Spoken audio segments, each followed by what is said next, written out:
Hey everyone, it's Sammy from Push Square, and in this video I want to talk about PSVR in 2018. Now obviously PlayStation VR had a quietly successful 2017, and that was evidenced by robust sales figures and an even stronger slate of software. In fact, given some of the concerns that I had in January of last year, the past 12 months have proved more positive for PSVR than I possibly could have ever imagined, and on the evidence of its release slate alone, 2018 is shaping up really nicely too.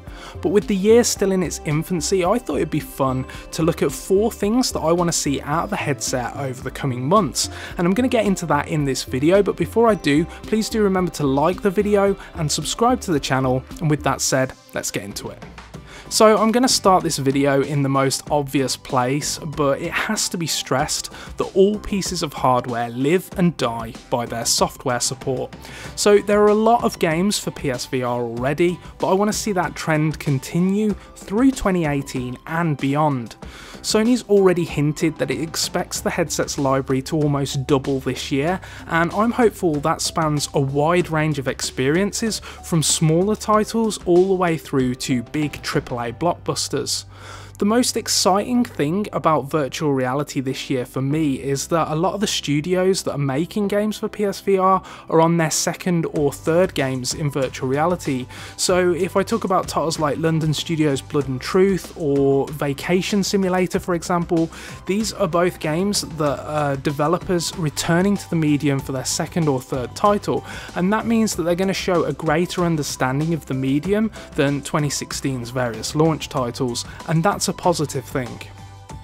So the second thing I want to see out of PSVR in 2018 is NaN Games. Now look, there's no doubt that virtual reality games can be just as entertaining as their flat screen siblings. I mean, take Superhot VR for example. I think that game has a gameplay loop that's just about as fun as anything else you'll find on the PS4, whether it's virtual reality or not. But there's definitely potential beyond traditional games with PSVR to sort of educate and inform. We've seen some of this on the headset already. There are applications like Viri VR, which is a safari sort of experience, or there's Chernobyl VR, which takes you to Chernobyl.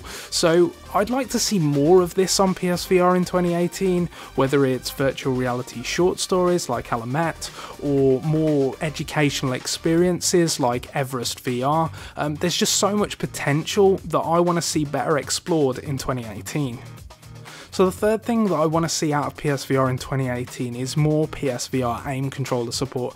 Now look, I understand that the PSVR Aim Controller is essentially a peripheral for a peripheral, and that's always going to be a concern for developers who are designing games, but I hope that Sony doesn't forget about the PSVR Aim Controller in 2018, because it really is an extremely nice piece of kit, and while only a handful of titles currently support it, there's no question that it enhances the ones that it does. I mean, Farpoint is a brilliant demonstration of what the device can do, realistically rendering a range of futuristic firearms in your hands and paving the way for some pretty darn entertaining gunplay. I mean, it's great when you're able to naturally pull the plastic weapon towards your face and actually aim down a physical gun's sights. That's just so much fun, and it never grew old for me in Farpoint.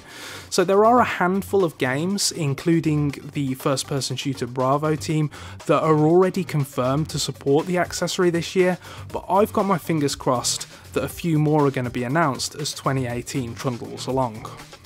So the fourth thing that I want to see for PSVR in 2018 may not mean much to you if you already own a headset, but I still do think it's important for the growth of the peripheral moving forwards, and that is taking it on tour or continuing to take it on tour. So Sony's been really good at getting the PSVR out and about so that people can sort of try it and see what it's all about. It's shown it off at conventions, it's had in-store like sample sessions, it's taken it to malls, it's taken it to music festivals, but it's really important that Sony keeps up this good work through 2018 and beyond, because here's the thing, and again, if you already own PSVR you'll already know this, but virtual reality doesn't really make sense until you try it.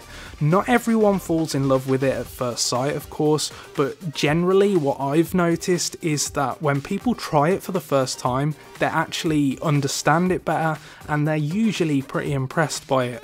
So while the growing install base of PSVR means that more and more people are starting to be exposed to the technology, it's still really important that Sony takes it out and about and gets it in front of as many eyes as possible in order to increase the install base. So those are my thoughts on PSVR in 2018, but I'd love to hear yours as well. Is there anything that you'd like to see Sony particularly offering or promoting or talking about? Is there a feature that you want to see expanded upon, or is there anything that you want changed in 2018? Let me know in the comments section below. Remember to like the video and subscribe to the channel because I'm going to have tons of PSVR content all year long. And yeah, thank you so much as always for watching.